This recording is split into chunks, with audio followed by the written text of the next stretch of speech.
sometimes, it's not enough to just be positive to make good things happen. The majority of us have heard of positive psychology.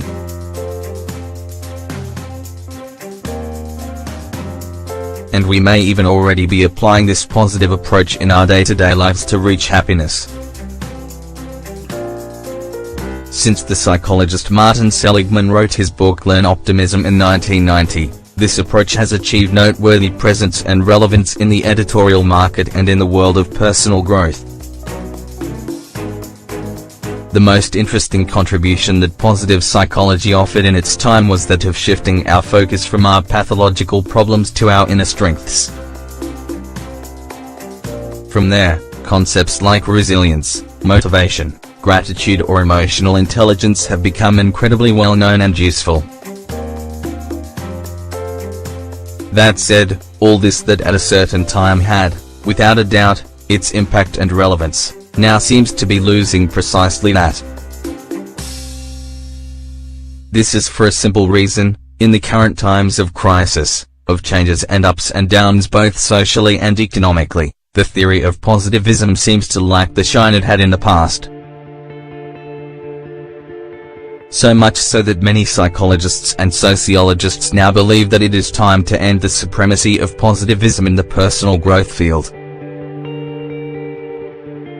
However, this is not about replacing it but rather about reformulating it and understanding that sometimes it is not enough to just think positively for things to improve. The positive approach does not always guarantee successful results. For a long time, positive thinking was the strategy to teach us to be happy, to understand that aspects like forgiveness, kindness and altruism help us to fight negative emotions like anger, rage, sadness and many of these ideas come from the well-known principle of, change a thought to change an emotion. When we change the frequency of our emotions, we can improve our reality. So, although this approach seems inspiring, reality is much more complex. Life has many subtle nuances, some of which we will all have come across at least once. When I go for an interview, I think positively.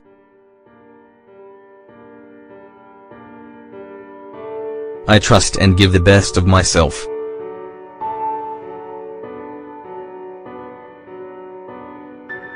Positive thoughts do not guarantee a job.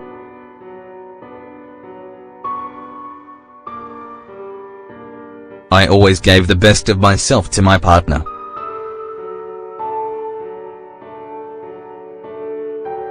I always trusted in our life project. I was positive, brave, considerate and communicative. However, none of this was enough to make the relationship work.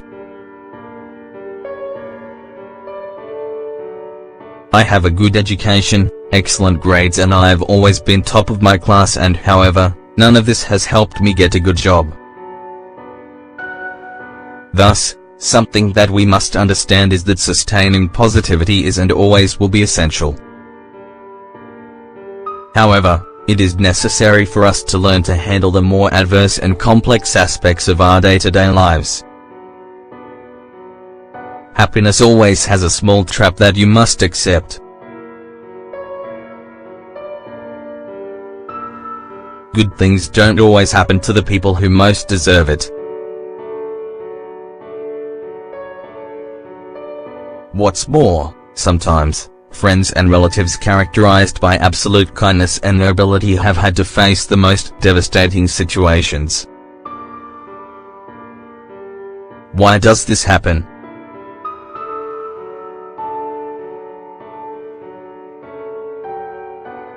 It's worth pointing out that the law of attraction doesn't always give results.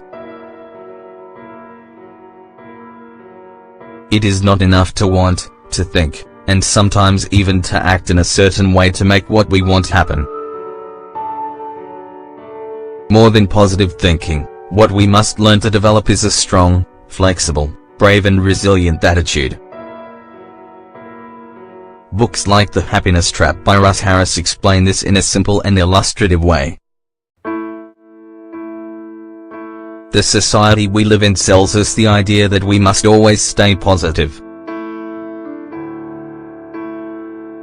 That we need to surround ourselves with positive emotions, thoughts, and happiness. If we let ourselves be led by this line of thinking, what will happen is that we will become so obsessed with the idea of being happy that we won't know how to face or handle frustration, discomfort, and unpleasant emotions.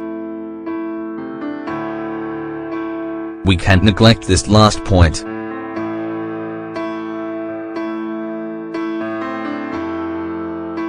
Even less so given the complexities of our present reality. Competitive, changeable, and demanding conditions come with life. We must deal with adversity almost every day.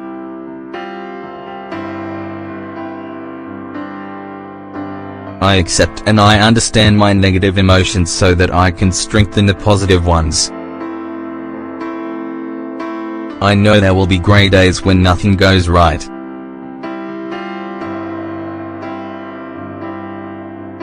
Days when we feel rejected.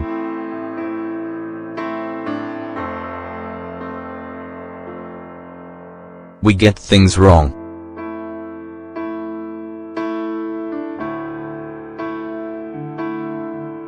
Days we lose something.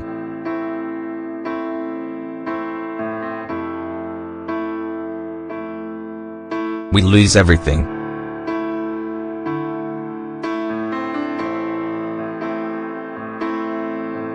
Where we say or others say to us goodbye.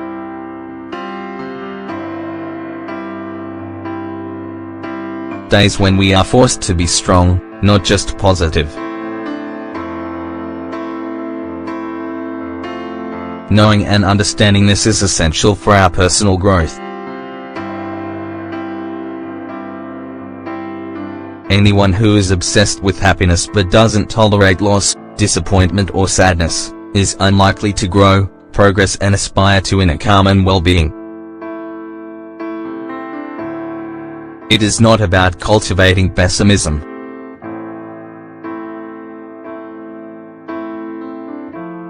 but rather about being capable of tolerating the negative fluctuations in life to face them. We must get the best out of those moments of desolation and overcome them. We must fight for happiness in a more mature, realistic and objective way. To conclude, sometimes it's not enough to see the positive in order for beautiful things to come into our life. Sometimes, what comes isn't good.